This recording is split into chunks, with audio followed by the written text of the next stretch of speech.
Hi, my name's John here. I'm the designer of games like Sensible Soccer, Cannon Fodder, Whizball, Parallax, and Sociable Soccer, and I listen to the One Up Gaming podcast. Hello, Andy. This is Colin. I won't be able to get in tonight. I'm sweating like a pig.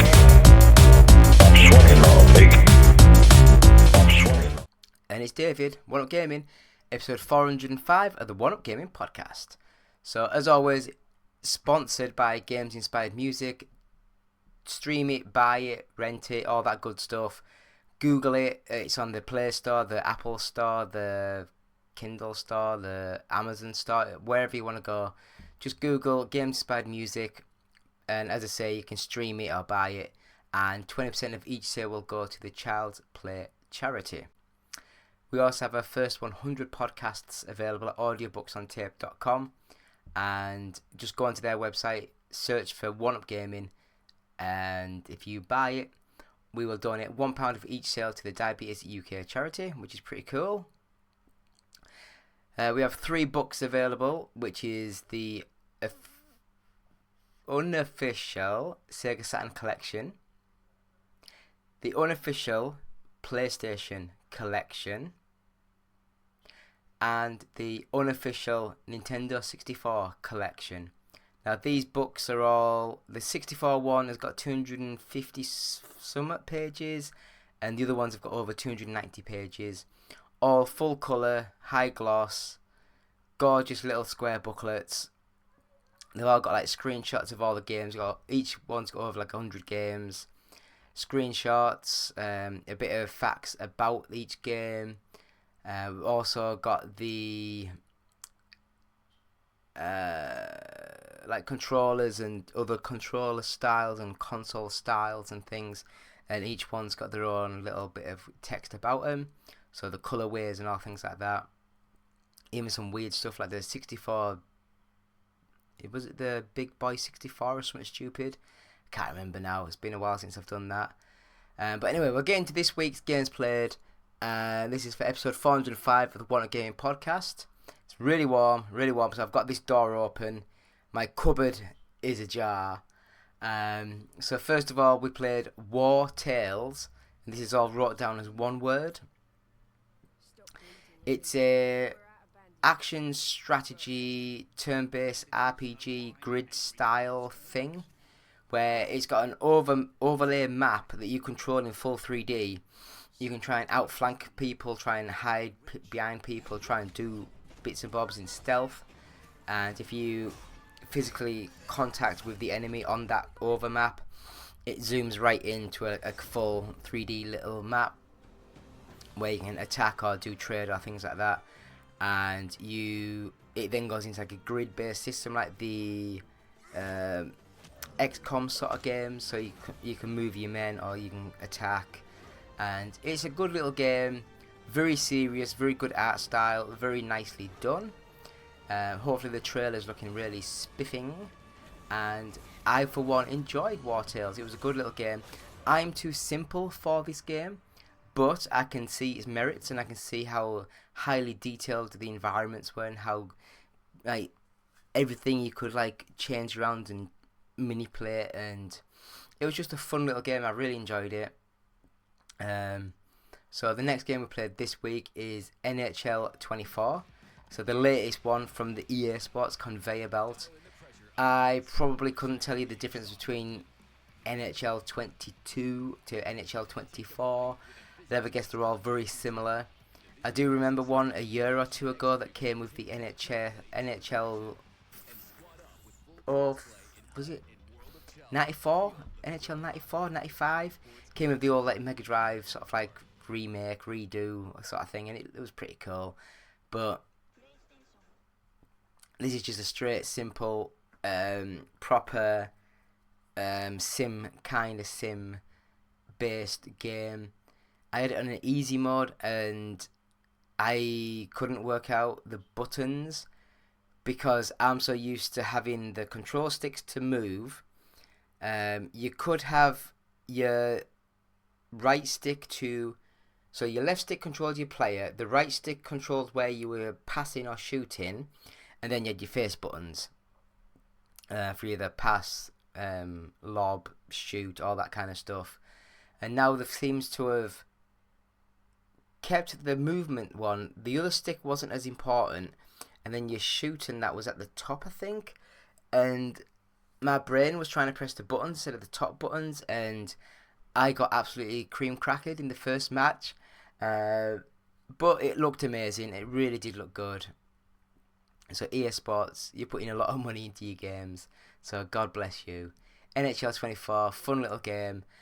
I just won't be playing it much more. I don't understand NHL. I don't understand hockey.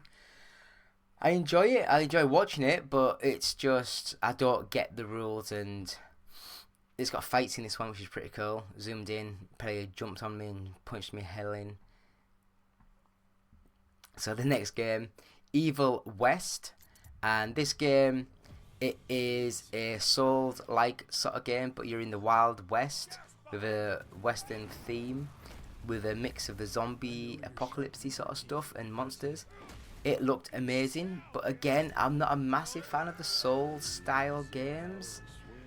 I enjoy how they look and feel, I just don't enjoy the gameplay. I guess it's the same reason I don't like the modern sort of like Castlevania sort of, Symphony of the Night sort of games, or the Metroid sort of games. I don't enjoy doing the same thing over and over and over again, unless it is a arcade style racer or something to that effect, where it is that 3 tracks over again. But Evil West looked amazing. It played really well. It was fast, fluid, smooth, looked great. So yeah, I can see it being really good. It just wasn't my sort of game. So then we had Kona to Brume. Is it Brume? Which I remember the old Kona, because I think I had it for the PlayStation VR. I think it was that game. It was a little bit sketchy, a little bit dodgy, very foggy, first person sort of walking simulatory puzzle sort of game. And I didn't realise that this was the sequel to that, or a game within the same franchise. Starts off where you're in a boat and it looks really nice, but you have very limited movement, and everything is all closed in, so it knows what you're doing and where you're going. And sorry, my nose, it's like starting to dribble down the back of your throat. Do you know when you want to go, but I'm not gonna do it on camera. I'm sorry. I have a wee bit of style or class. I don't really, but I have to pretend. So, Kona to Brume. Starts off in a boat at night with the moonlight guiding you, other ships, little boats, little fires in the background, and you have to get to the island, then you have to do other bits and bobs. I really enjoyed what I played. It looked a little bit, do you know those games that look amazing when you don't really look at them, but when you look a bit closer you see the seams, you see the little bits that don't quite join together, and that's what this game was like. But it played well, looked really nice, and I was really enjoying the story. You can have like the guy doing the commentating. I think there was like 3 different levels, like full, highlights, or just minimal. I had it on full, and it was literally just talking all the way through the sort of intro of the game. I really enjoyed it. I really did like it. I found it really fun. So if you like those sort of games, like the walking simulators with really deep stories, give it a go. It's a fun game. Kona to Brume. So the next game was No More Heroes 3. And this one is a fun game. I really enjoyed it. At first I kind of was like freaked out because you couldn't control the camera with the other stick. And I was like, oh, was this converted over from like the Wii or the Wii U or something stupid? And it didn't have like the full camera controls. But then once you get out into the open world, or into the actual the fighting combat zone, you do have control of the camera. It does look a little bit janky, because I think it was a generation ago when the game was made, and it's been converted over to all the newer machines. So it just looks a little bit ropey with high-res visuals, sort of like gloss over the top of it. I like the story. Yeah, so the first like 5-10 minutes of it, it's like you're playing like an old 2D side-scrolling beat 'em up. and then it cuts to the other main story, and then you get to see like a little blob that you're a friend with as a kid, and then you build a space shuttle, and he goes up into space, and he says, after 20 years I will return. So yeah, yay, my friend will come back after 20 years, and he does. And the little alien dude's grown up, and now he wants to take over the world. So yeah, fun times, craziness, but fun times. I really enjoyed it. It's very basic combat though. You know, it's only got the light and heavy attacks, like 3-hit combos, those sort of things. I got stuck because there was a guy with a shield, and I mustn't have been reading all the text of all the help, because I just couldn't get past it. So after like 25 minutes or so, I just turned it off. I was bored, and I just couldn't be bothered to try and reload the checkpoint to read the next bit of text that I missed. But all in all, I think it's one of those games where the story, if you can get into it, the story will drag it through a lot of the game, because it was amazingly batshit crazy. So that was fun.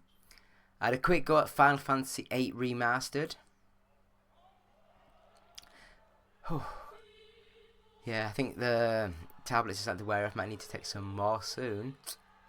Yeah, 8 steroids a day, 8 little tablets a day. I don't even know why I need them, but I guess the doctors know best. But we'll see what happens. Final Fantasy VIII Remastered. So this is just the Final Fantasy VIII from the PS1 with like a high resolution on the assets and stuff, and it looks nice. You can tell it's one of those like you know when you had the PC from years ago. It was technically the same game as the PlayStation, but everything was just running at like 1080p instead of like 300p, whatever the hell the PlayStation resolution is.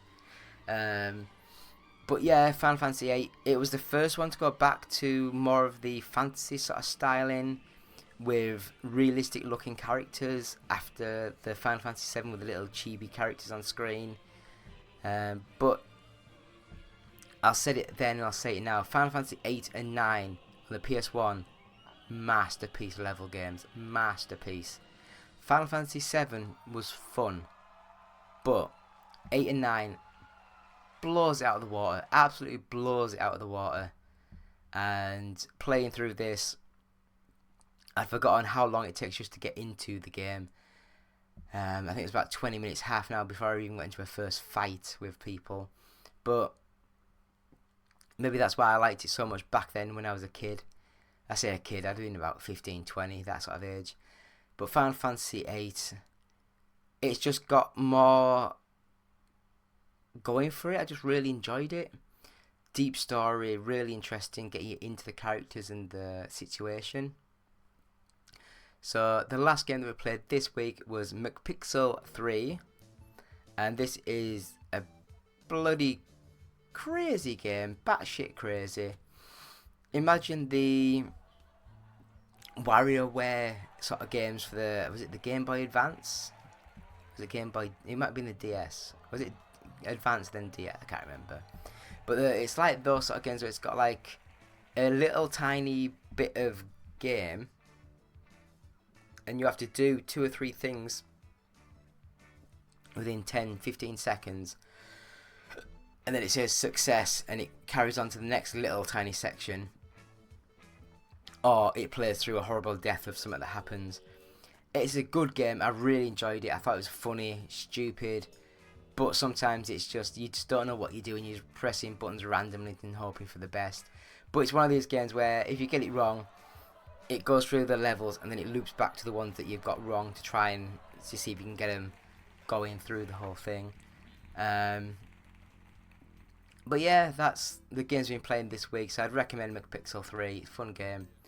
I will say the best game I played this week, for the time, I'd say NHL 24, but overall probably Final Fantasy 8 Remastered. Probably remastered, isn't it? Because it's just like a high resolution buff to the old game. But yeah, so that is the games we've been playing this week for What Up Gaming, episode 405. And yeah, please subscribe to us, like us, bell us, all that good stuff. And yeah, just leave comments. I'd like to try and talk more comics to people. I get bored and lonely. I need friends. So anyway, we'll go for a quick break and we'll be back with the 10 minutes of nothing. So back after these few.